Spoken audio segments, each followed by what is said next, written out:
नमस्कार, मैं हूं आपके साथ आशा सरमाल। आप देख रहे हैं रिपोर्टर, और रिपोर्टर में आज हम सबसे पहले बात करेंगे केंद्र शासित प्रदेश लद्दाख की, क्योंकि कारगिल की अगर बात करें तो यहां पर टैक्सी ऑपरेटर्स काफी तरीके से धरना प्रदर्शन करते हुए नजर आ रहे थे, क्योंकि टैक्सी चलाने को लेकर काफी बातें जो है वो निकलकर सामने आ रही थी कि जितने भी कारगिल के टैक्सी चालक हैं उन्हें लेह के अंदर भी टैक्सी चलाने की इजाजत नहीं दी जा रही है और श्रीनगर के अंदर भी टैक्सी वो नहीं चला पा रहे थे। लेकिन आपको ये भी बताते चले कि हाईकोर्ट की तरफ से भी ऑर्डर निकाला गया था, लेकिन उसे भी मानते हुए यहाँ पर श्रीनगर के टैक्सी चालक नहीं देखे जा रहे थे और साथ ही साथ लद्दाख के अंदर भी एडमिनिस्ट्रेशन इस पर बात करती हुई नजर आ रही थी। लेकिन आज इस पर जानना बहुत जरूरी है कि आखिर अपडेट क्या कुछ है। हुसैन खालू के पास चलेंगे, क्या कुछ जानकारी दे रहे हैं, देखिए। पूरे लद्दाख में जो टैक्सी यूनियन दोनों को लेके कुछ इश्यूज पे बात हो रही है, कुछ बातें चल रही है, तो उस सिलसिले में मैं ज़रूरी समझता हूँ कि कुछ बातें पूरे लद्दाख के अवाम के सामने, यूटी एडमिनिस्ट्रेशन, हमारे दोनों टैक्सी यूनियन जो भी इसमें इन्वॉल्व हैं, उनके सामने कुछ बातें, कुछ क्लैरिफिकेशन देना जो है ज़रूरी समझता हूँ। इसमें हम सब जानते हैं कि टैक्सी यूनियन कारगिल काफ़ी अरसे से अपने कुछ डिमांड को लेके धरने पे भी बैठी है, काफ़ी प्रोटेस्ट भी कर रही है। तो उस सिलसिले में हम लोगों ने भी काउंसिल की तरफ से हर जगह पे, चाहे यूटी एडमिनिस्ट्रेशन हो, चाहे आपका हिल काउंसिल ले हो, सीसी साहब, उनसे भी हमने बात की। हमने काफ़ी हद तक कोशिश की कि दोनों यूनियन के जो मेंबरान हैं उनको आपस में सामने बिठा के बातचीत करें, और हम चाहते भी हैं कि ये मामला जितनी जल्दी हो और जितना हो सके आपसी बातचीत से इस मसले का हल हो। तो इस सिलसिले में मैं सबसे पहले तो हमारे ऑल लद्दाख ट्रांसपोर्ट एसोसिएशन के सदर और उनके जितने भी मेंबर्स हैं उनका बहुत ही शुक्रगुजार हूँ कि उन्होंने कल जो है एक इनिशिएटिव लेके दोनों एसोसिएशन को एक टेबल पे बिठा के बातचीत का सिलसिला उन्होंने शुरू किया। इस लद्दाख से कुछ और अपडेट्स के साथ मैं हुसैन खालू आपकी खिदमत में हाजिर। जिस तरह टैक्सी यूनियन ऑपरेटर के हवाले से अगर हम बात करें तो ये इशू जो है आज लद्दाख फिर से हाफ डे के लिए, लेह डिस्ट्रिक्ट जो है आज हाफ डे के लिए पूरे जितने भी बिजनेस इस्टेब्लिशमेंट है और व्हीकलर मूवमेंट के हवाले से अगर हम बात करें तो आज हाफ डे के लिए बंद रहा। और साथ ही साथ दूसरी तरफ लद्दाख बुद्धिस्ट एसोसिएशन के द्वारा भी आज एक प्रेस कॉन्फ्रेंस की गई, जिसमें इन्हीं मुद्दों को लेके एक हाई लेवल प्रेस कॉन्फ्रेंस भी उन्होंने ऑर्गेनाइज की। और उन्होंने साथ ही साथ जनरल पब्लिक से, लद्दाख के अवाम से भी यही रिक्वेस्ट की है कि ऐसे इश्यूज़ को लेके सोशल मीडिया पे भी काफ़ी अप डाउन हमें देखने को मिले, जिसमें ये इशू जो है एक बहुत बड़ी टर्न दे सकता है। साथ ही साथ चेयरमैन व chief executive councillor Ladakh autonomous hill development council Kargil Firoz Ahmad Khan ने भी एक अपने मैसेज में यही कहा कि कम्युनल हार्मनी को लद्दाख एक कम्युनल हार्मनी के लिए माना जाता है। एक बहुत बड़ी एग्जाम्पल में बुद्धिस्ट मुस्लिम कम्युनल हार्मनी के लिए माना जाता है। अपना कम्युनल हार्मनी जो है वो बरकरार रखे और रिक्वेस्ट कर रहे हैं यूटी एडमिनिस्ट्रेशन से कि जल्द अज जल्द इस इशू को आप लोग सॉर्ट आउट करें। खित्ते लद्दाख के साथ साथ देश और दुनिया की बाकी खबरों के लिए बने रहे गुलिस्तान न्यूज़ के साथ। चलिए अब आपको शोपिया लिए चलेंगे, और शोपिया में भी आज आपको दिखा देते हैं कि बाजार बंद है, लेकिन उसके बावजूद भी लोग वहां पर घूमते हुए नजर आए हैं। किस तरह से काम किया जा रहा है एडमिनिस्ट्रेशन की तरफ से, उमर मलिक रिपोर्ट कर रहे हैं, देखिए। आज तीसरा दिन है। जैसे कि आप जानते हो कि सईद अली शाह गिलानी की वफात के बाद पिछले 2 दिनों तक जो है जिला शोपियान में भी रिस्ट्रिक्शन देखने को मिली और लोग जो नकलो हरकत जो थी वो बंद थी। तो आज अगर हम तीसरे दिन की बात करें तो इस समय आप देख रहे हो, इस समय हम बिल्कुल जो हिस्टोरिकल जामिया मस्जिद है उसी के पास है। तो यहाँ पे आज जो है लोगों का चर्चा देखने को मिल रहा है कि लोगों की जो नकलो हरकत है वो देखने को मिल रही है, ट्रैफिक की नकलो हरकत देखने को मिल रही है। तो अक्सर जो हमें देखने को मिल रहा है कि लोग ज़्यादा से ज़्यादा जो है बाज़ारों का विजिट करते हुए नज़र आ रहे हैं, और इसके साथ साथ आज ट्रांसपोर्ट भी काफ़ी तादाद में यहाँ पे चल रहा है। और हाँ, हालांकि चलिए अब आपको जिला कुलगाम लिए चलेंगे, और कुलगाम से भी आपको दिखा देते हैं कि पाबंदियों के बाद किस तरह से यातायात को यहाँ पर खोला गया है, किस तरह से पूरी जानकारी है। तनवीर हमारे संवाददाता जुड़ रहे हैं, देखिए। हुर्रियत के रहनुमा सईद अली शाह गिलानी की वफात के बाद रियासत के बाकी अजला की तरह जनूबी कश्मीर के जिले कुलगाम में भी तीसरे रोज पर अगर जिला इंतजामिया ने बंदिशें आयद की गई थी। आपको बता दूं कि अभी बिल्कुल हम कस्बे के मेन टाउन में खड़े हैं, और यहाँ पे आप तस्वीर में देख सकते हैं कि किस तरह से जिला इंतजामिया ने यहाँ पे खारदार तार जो है वो कहीं ना कहीं आपको तस्वीर में साफ दिखाई दे रही है। और ये इससे ये अंदाजा हो सकता है कि वाकई जो है जिला इंतजामिया जो है वो दरअसल एक सुबह से ही एक जामिया प्रोग्राम मुरतब किया गया था कि अगर गाड़ियों की आवाजाही नहीं हुई तो अगर लोग अंदर घर में बैठे तो उस तरह का फॉलो किया जाएगा, लेकिन उसके बाद दोपहर बाद ही गाड़ियों की आवाजाही है वो कहीं ना कहीं निजी गाड़ियों की आवाजाही वो कहीं ना कहीं ज्यादा ही दिखाई दे रही है। आप तस्वीर में देख सकते हैं निजी गाड़ियां जो हैं वो सड़कों पर चल रही है, लेकिन फिलहाल जो है जिले में मामूल का कारोबार जो है वो ठप रहा है। आपको बता दूं कि कल शाम यहाँ पे मेन कस्बे में पथराव के इक्का दुक्के वाक़ात भी पेश हुए और उसके बाद रातों रात जो है पुलिस की जानिब से गिरफ्तारियां जो हैं वो कहीं ना कहीं अमल में लाई गई और बहुत सारे अफराद जो हैं उनको गिरफ्तार किया गया जो पत्थरबाजी में मुलवस थे। लेकिन फिलहाल आखिरी इतला मिलने तक जिले में हालात खुशगवार रहे। जगह 24/7 के लिए मैं कुलगाम से तनवीर वानी। चलिए अब आपको जिला सोपोर लिए चलेंगे और सोपोर से भी दिखा देते हैं कि कल यहाँ पर फोन की सर्विस को खोला गया था और बीच बीच में ट्रैफिक भी चल रहा था, क्योंकि सईद अली शाह गिलानी की निधन के बाद ही यहाँ पर पूरे हालात जो हैं वो नासाज देखे जा रहे थे। हर जगह पर बंद का आह्वान था। मुकम्मल तरीके से कहने का तात्पर्य यह है कि हर तरह की पाबंदियां जो है वो हर जिले के अंदर लगाई गई थी, लेकिन अब यहाँ सोपोर से नदीम डार क्या कुछ रिपोर्ट कर रहे हैं, देखिए। हुर्रियत गाफ के चेयरमैन सईद अली शाह गिलानी की वफ़ात के बाद अगरचे हम सिक्योरिटी स्नैरो को चलते जो है पूरे कश्मीर की अगर हम बात करें, कश्मीर के साथ साथ अगरचे हम ज़िले बारामूला के सोपोर की बात करें तो सोपोर में भी जो है सिक्योरिटी के चलते जो है तमाम एंट्री और एग्जिट पॉइंट्स बंद किए गए थे और अगरचे हम देखें इंटरनेट खदमात भी जो है वो भी बंद किए गए हैं और जो फ़ोन सर्विस भी जो थी वो भी बंद की गई थी। लेकिन अगरचे हम देखें कल रात को लगभग 10 बजे के आसपास जो है फ़ोन सर्विस जो है रिस्टोर की गई और अगरचे हम देखें इंटरनेट सर्विस अभी भी बंद है। लेकिन अगर हम आज की बात करें, आज तीसरा रोज़ है और तीसरे रोज़ जो है अगर हम सोपोर की बात करें, कस्बे सोपोर में जो है आज कहीं दुकानें खुली और अगर हम देखें ट्रैफिक भी रवा दवा है और मार्केट में जो है फिर से एक बार चहल पहल देखने को मिल रही है। उसी के चलते जो है आज ये कहा जा सकता है कि ज़िंदगी जो है एक बार फिर पटरी पर लौट आई है। अगर हम सोपोर की बात, इसी के चलते जो है आज सोपोर जो है बिल्कुल नॉर्मल देखने को मिल रहा है। तो मजीद अपडेट्स के लिए आप बने रहिए JK 24/7 के साथ। मैं नदीम सोपोर से। चलिए अब आपको आदिल डार के पास लिए चलेंगे क्योंकि गुलमर्ग से हमारे साथ जुड़ रहे हैं। क्या कुछ है वहां पर सूरत हाल, किस तरह से टूरिज्म बढ़ रहा है या नहीं, और साथ ही साथ लोगों को क्या कुछ समस्याएं झेलनी पड़ रही हैं, क्या कुछ रिपोर्ट पेश कर रहे हैं आदिल, देखिए। यहाँ पे जो मोबाइल रेस्टोर किए गए, अगर इसके साथ साथ इंटरनेट भी रेस्टोर किया जाए तो वो बहुत अच्छा था, क्योंकि यहाँ पे बहुत दिक्कतों का सामना हो रहा है। कई ऐसे लोग भी हैं यहाँ पे जो इनका काम मोबाइल से चल रहा है, जैसे बुकिंग चल रही है किसी की या गंडोला ऑनलाइन टिकट की बुकिंग चल रही है वो मोबाइल से चल रही है, क्योंकि यहाँ पे जो टूरिज्म का काम है खास करके वो मोबाइल के जरिए इंटरनेट के जरिए चल रहा है। हम अब गुजारिश कर सकते गवर्नमेंट से कि जैसे आप लोगों ने यहाँ पे मोबाइल रेस्टोर किया ऐसे इंटरनेट भी रेस्टोर होना चाहिए। अगर इंटरनेट की बात करें या मोबाइल सर्विस की बात करें, सबसे ज़्यादा जो इस वक्त ज़रूरत है लोगों को खासकर मोबाइल सर्विस या इंटरनेट की, क्योंकि स्कूल भी अभी पूरे तरह से नहीं खुल पाए हैं। कि स्कूल जो नहीं खुल पाए हैं तो वो जो बच्चे ऑनलाइन अपनी तालीम हासिल करते थे, लेकिन इंटरनेट न होने की वजह से उनको भी काफ़ी दिक्कत आती है। या कई ऐसे जो इदारे हैं जिनको सहाफ़ियों को भी काफ़ी दिक्कतें होती हैं इस वक्त काम करना। तो हम भी ये चाहते हैं कि जो इंटरनेट सर्विस है पूरी तरह से उसे रेस्टोर किया जाए। लगातार 2 दिनों से वादी में पाबंदियाँ आई थी, तो वही आज तीसरे रोज सयाती मुकाम गुलमर्ग में मामूलाती ज़िंदगी एक बार फिर लौट आई। ताहम कल शाम से ही मोबाइल सर्विस जो है एक बार फिर रेस्टोर की गई, लेकिन इंटरनेट फैसिलिटी जो है वो अभी भी बंद है। यहाँ के मकामी लोगों ने इंतजामिया से अपील की है कि इंटरनेट फैसिलिटी भी जल्द से जल्द रेस्टोर की जानी चाहिए, ताकि सयाहत से जुड़े जो लोग हैं वो अपना कारोबार मामूल के मुताबिक चला सके। आदिल डार, JK 24/7 न्यूज़, टंगमर्ग।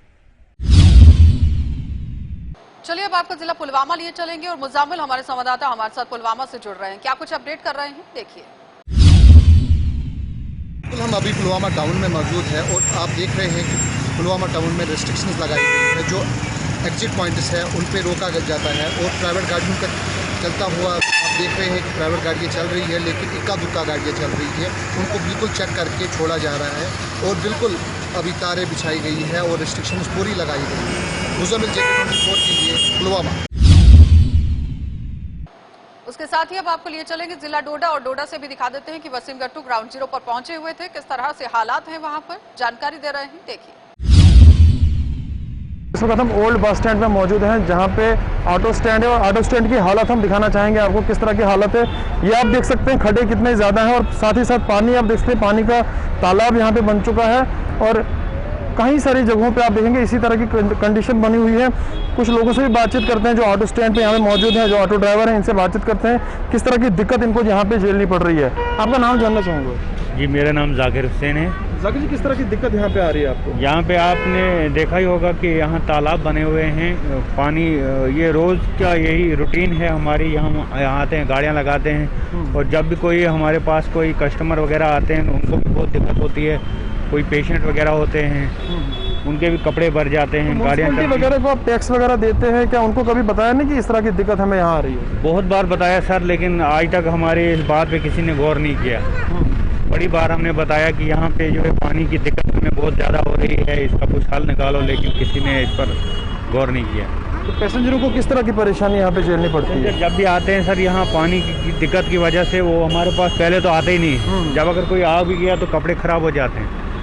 तो हम ये भी देख रहे हैं साथ ही साथ साफ सफाई का कोई भी इंतजाम यहाँ पे नहीं है। बिल्कुल जी, कोई नहीं, यहाँ कोई आता ही नहीं है। देखो कितना पानी चारों तरफ से डल पड़े हुए हैं, ये गंदगी पड़ी हुई होती है हमारे पास सर। हमें बहुत सारी दिक्कतें होती हैं। एडमिनिस्ट्रेशन को यही हम बताना चाहेंगे कि हमें यहाँ कोई साफ़ सफाई होना चाहिए, क्योंकि यहाँ पे बहुत सारे कस्टमर आते हैं, हम भी दिन दिहाड़ी वाले आदमी हैं। अगर यहाँ पे इतनी गंद रहेगी तो हमारे पास इधर कौन आएगा? और भी कुछ लोग इनसे बातचीत करते हैं। आप थोड़ा बताएं किस तरह की दिक्कत, आप भी ऑटो चलाते हैं, किस तरह की परेशानी यहाँ पे आती है आपको? जी, अस्सलाम वालेकुम। जी, मेरा नाम तारिक हुसैन है सर। मैं भी 4-5 साल से ऑटो चला रहा हूँ। तो सर ये खड्डे जो है बहुत ज़्यादा हमें इनकी वजह से दिक्कत होती है सर। इनमें पानी जमा रहता है अक्सर, तो कई बीमार लोग भी आते हैं, ज़ईफ़ लोग भी आते हैं, जिनको चलना निकलना गुजरना आगे पीछे आए वो कम हो जाता है, मतलब नहीं चल सकते हैं। तो जल्दी से जो तेज़ी में गाड़ी आती है जिसकी वजह से वो सारी छींटें उनके पूरे कपड़े भर जाते हैं, और हमें खुद के कपड़े भी भर जाते हैं कभी कभार। जब गाड़ी तेज़ आ गई किसी की, हम किसी को कुछ कह भी नहीं सकते सर। तो कंसर्न डिपार्टमेंट से कभी बातचीत नहीं की इस पूरे मामले पे? सर हमने अपने प्रेसिडेंट साहब से बात की थी। प्रेसिडेंट ने कहा भाई मैंने उनको बता दिया, तो वो जल्द अज जल्द इस पर एक्शन लेंगे, कोई काम करेंगे। तो तब से कोई काम हुआ नहीं सर। चलिए, बड़ी दिक्कत है, एडमिनिस्ट्रेशन को इन चीज़ों पे ध्यान देना चाहिए। कुछ ही दूरी पे डिप्टी कमिश्नर डोडा विकास शर्मा जी का ऑफिस है, और उनको इस चीज़ पे ध्यान देने की काफ़ी ज़्यादा ज़रूरत है। चलिए अब आपको जिला उधमपुर लिए चलेंगे और उधमपुर से भी दिखा देते हैं कि अस्पताल के अंदर किस तरह से मरीजों को आने वाले समय में एक बड़ी सौगात यहां पर मिलने वाली है, क्योंकि ऑक्सीजन प्लांट यहां शुरू किया जाएगा। पहले भी ऑक्सीजन प्लांट की स्थापना की गई थी, लेकिन अब फिर से एक और नए ऑक्सीजन प्लांट का निर्माण होगा। देखिए रिपोर्ट जो आशीष दत्त दिखा रहे हैं। उधमपुर शहर वासियों के लिए खुशखबरी है, और खुशखबरी यह है कि बहुत जल्द उधमपुर जिला अस्पताल में अपना ऑक्सीजन प्लांट ऑपरेट होने जा रहा है। हालांकि ऑक्सीजन प्लांट को लेकर कई बार यहां पर स्ट्राइक्स भी की गई, धरने भी किए गए, लेकिन अब उधमपुर जिला का अपना ऑक्सीजन प्लांट तैयार हो रहा है। तीसरी लहर का भी खतरा बना हुआ है।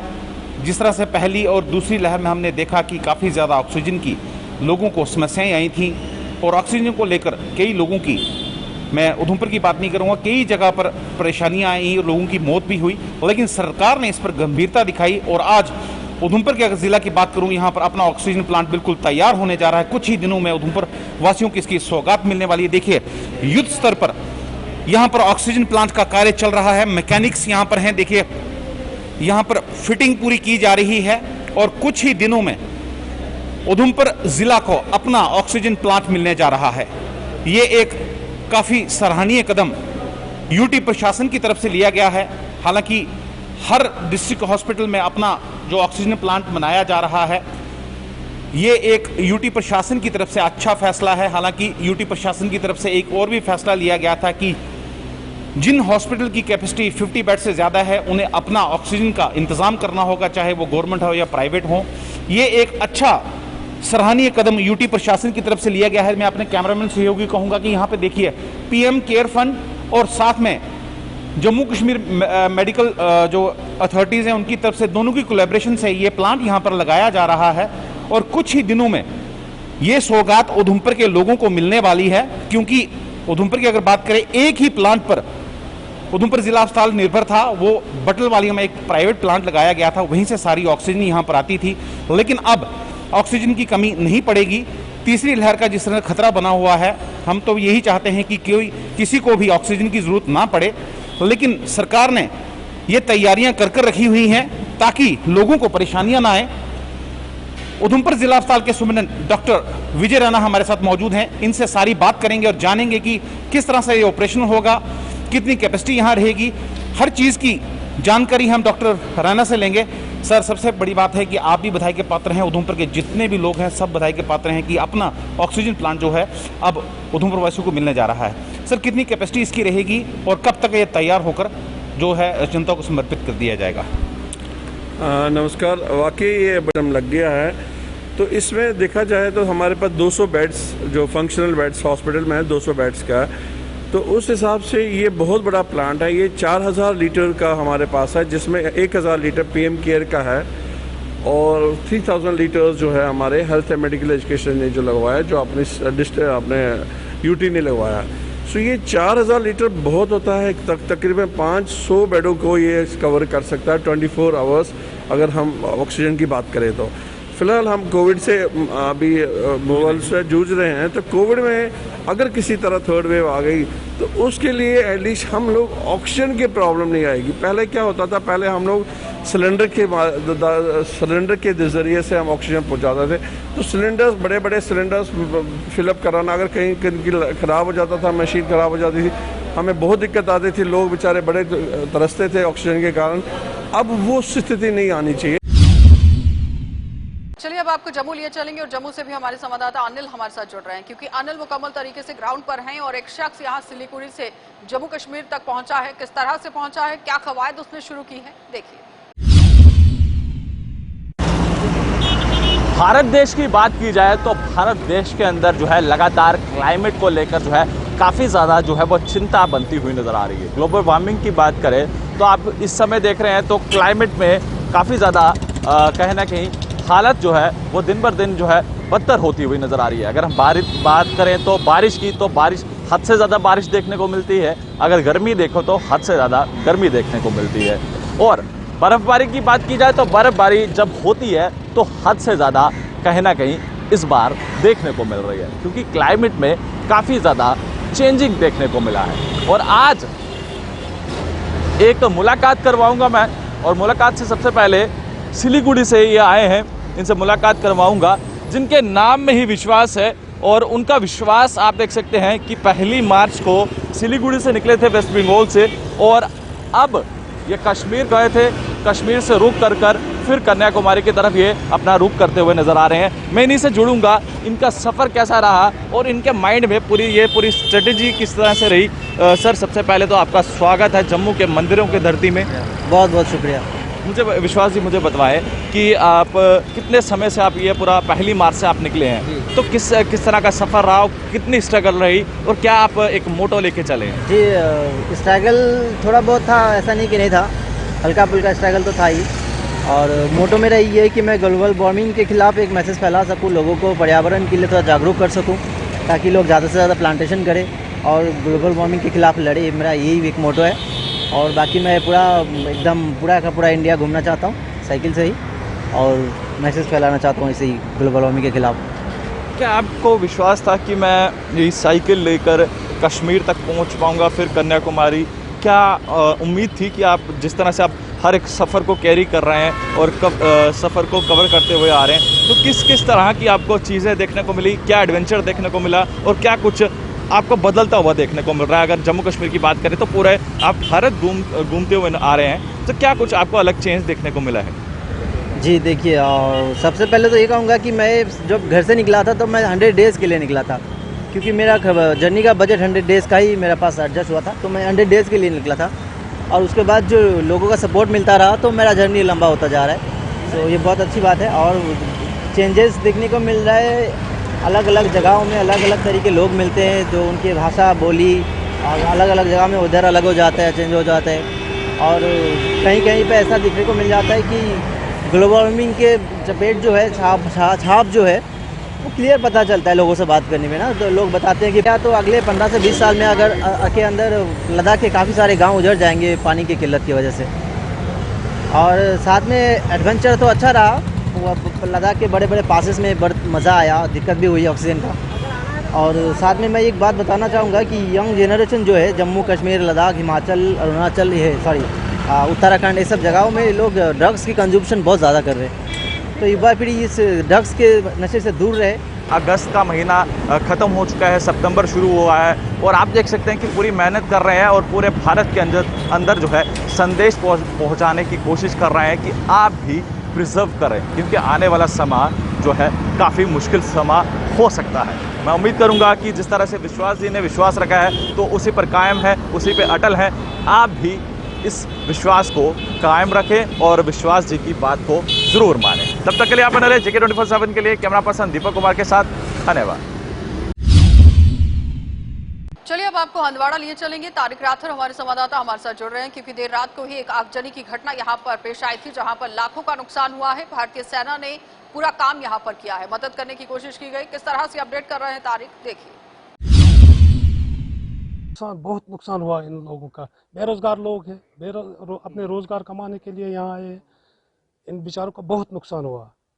साथ ही मैं आर्मी का बहुत शुक्रगुजार हूँ और पुलिस, खासकर SHO हंदवाड़ा का, जिनने यहाँ बहुत मतलब अंत तक उनकी कोशिश की वजह से बाकी फैक्ट्री का नुकसान बच गया। ये जहाँ तक कल रात का मसला है, ये 9:30 बजे के करीब यहाँ पर आग नमूदार हुई। ये इंडस्ट्रियल एस्टेट चौटीपुरा में है।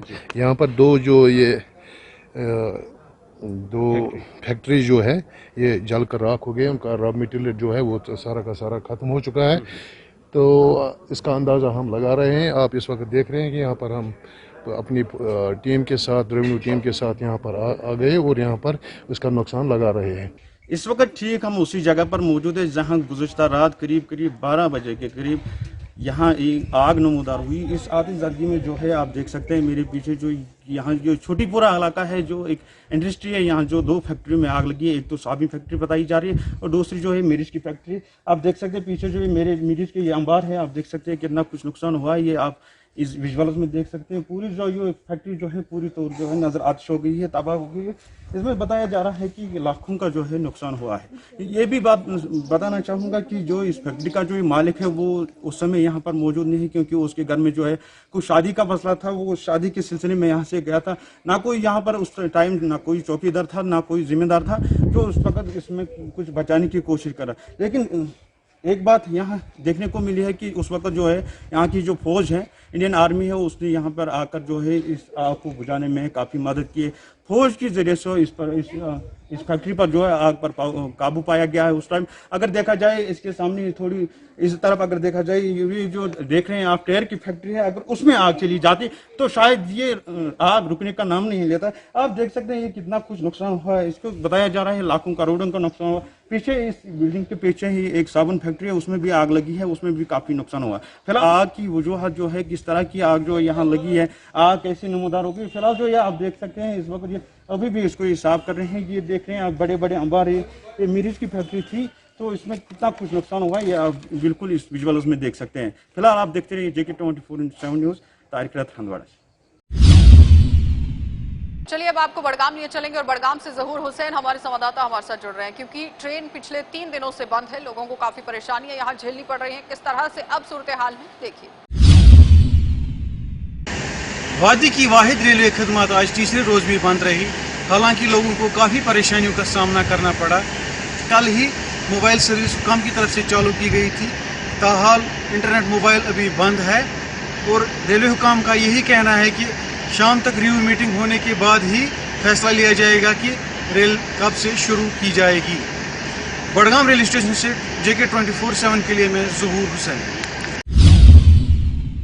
इसके साथ ही हर जिले से आपने देखा कि अलग अलग संवाददाता हमारे साथ जुड़े हुए थे, जिन्होंने अपनी अपनी समस्याओं को सामने रखा है, लोगों की समस्याओं को सामने रखा है। अब सरकार और प्रशासन को चाहिए कि इन सभी समस्याओं पर गौर किया जाए और जल्द से जल्द निपटारा भी किया जाए। आप देखते रहिए कार्यक्रम।